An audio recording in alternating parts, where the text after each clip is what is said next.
Happy Wednesday, everybody. I'm Amanda Head, the Hollywood Conservative, and this is your Hollywood Minute. Yes, I am seeing the headlines out there of JP Morgan's CEO, Jamie Dimon, very long time CEO. I think like 17, 18, 19 years he's been the CEO. Speaking relatively glowingly about sort of Donald Trump, but also Donald Trump supporters. I think this is a tactical move. I don't think that this guy is all of a sudden a Trump supporter or anything of the sort, but let's get to his comments. So he appeared on CNBC's Squawk Box and first commented that Democrats need to be more respectful, those were his words, of former President Donald Trump's supporters.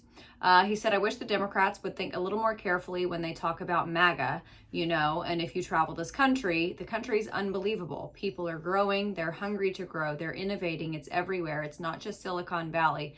So we've got this great hand, but when people say MAGA, they're actually looking at people voting for Trump and they're thinking they're voting and they're basically scapegoating them that you are like him. But I don't think they're voting for Trump because of his family values. If you just take a step back, be honest, he's kind of right about NATO, kind of right about immigration. He grew the economy quite well. Tax reform worked. He was right about some of China. He said, I don't like how he said things about Mexico, but he wasn't wrong about some of these critical issues, and that's why they're voting for him. And I think people should be a little more respectful of our fellow citizens. And when you guys have people up here, you should always ask why. Not like it's a binary thing. You're supporting Trump. You're not supporting Trump. Why are you supporting Trump? He went on to say the Democrats have done a pretty good job with the deplorable hugging onto their Bibles and their beer and their guns. I mean, really, can we just stop that stuff and actually grow up and treat other people with respect to listen to a little bit? And I do think the economy will affect. I think there's this negative talk about MAGA is going to hurt Biden's election campaign. Duh. Obviously, when you insult over half the country, and call them Bible beaters, and you talk about how they smell at Walmart, then obviously that's going to turn people off. Even if they are not of the people who you are talking about, they see you speaking this way about people, and it's really nasty. It's like that person who's always gossiping. Nobody wants to be friends with that person.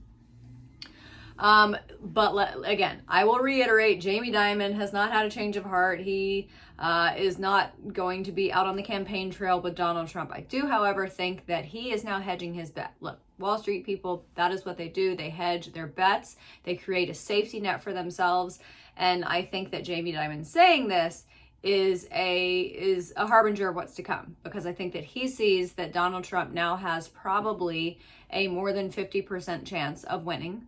The resounding victory 2 nights ago in Iowa, I think absolutely shook the Democrat world.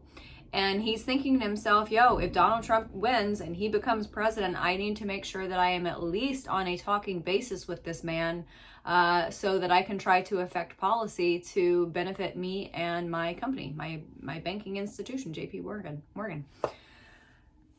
Anyway, I think Monday night was a reckoning, and I think for a lot of people, they thought that they thought that Nikki Haley or Ron DeSantis had a chance, and I think that was just completely blown out of the water for them.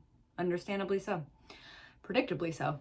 All right, everybody, head over to my website, thehollywoodconservative.us, sign up for my daily emails, go to my pillow, use my promo code Hollywood. It is snowing and cold all over this country. Go get those flannel sheets. They are amazing. I'll see you tomorrow.